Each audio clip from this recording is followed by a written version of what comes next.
one of the reasons why Rockville Center has been a community that has been very stable in terms of diversity is that starting about 2 decades ago, it began to deeply think about the interaction between tracking the achievement gap and kids just getting along. I think the real challenge is to embrace the diversity. What happens a lot in suburban communities is when the communities become more diverse, people start to become frightened. And they think that they have to, whatever group was there originally, they need to protect their own and not allow their kids in any way to really experience the richness of the diversity.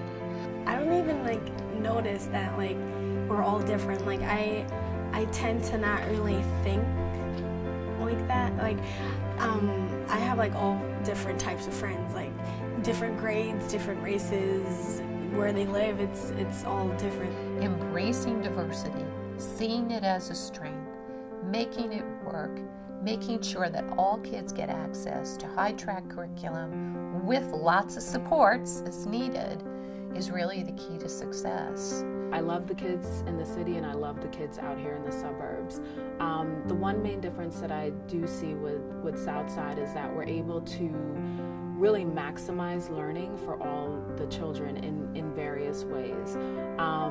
Kids in the city are definitely motivated, but I feel may not necessarily have all the resources and are certainly deserving of it, but for whatever reason, that's the equity is just not there. With the inclusion, you see that, you have to differentiate your instruction. You have to, meet the needs of the learners where they are.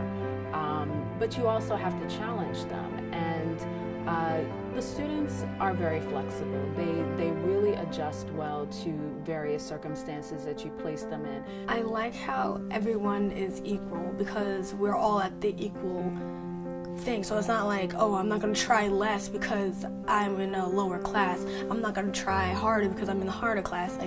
We're all, it's in our hands to apply ourselves. So Southside has extra help every single morning.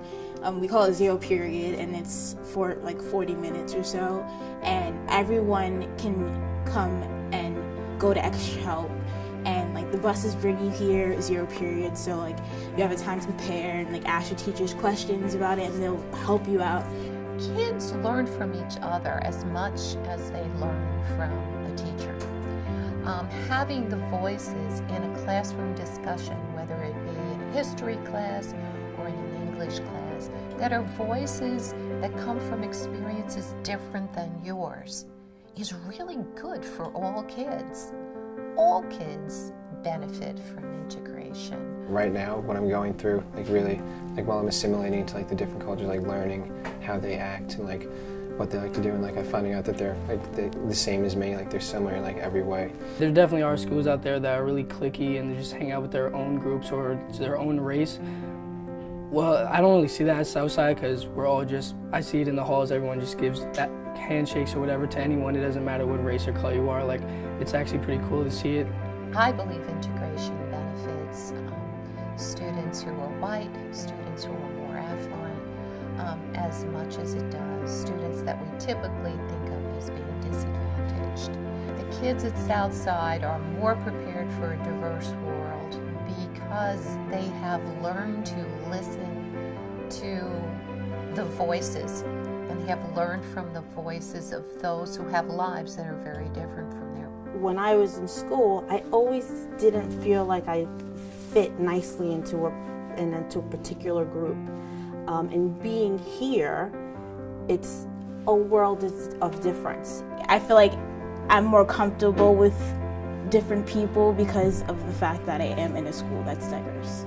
We've seen achievement rise. We have not seen it go down. We still see our high-achieving kids get into great colleges. Our IB scores have stayed high. As we become more heterogeneous, we've become more ingenious. And all kids have really prospered from that experience.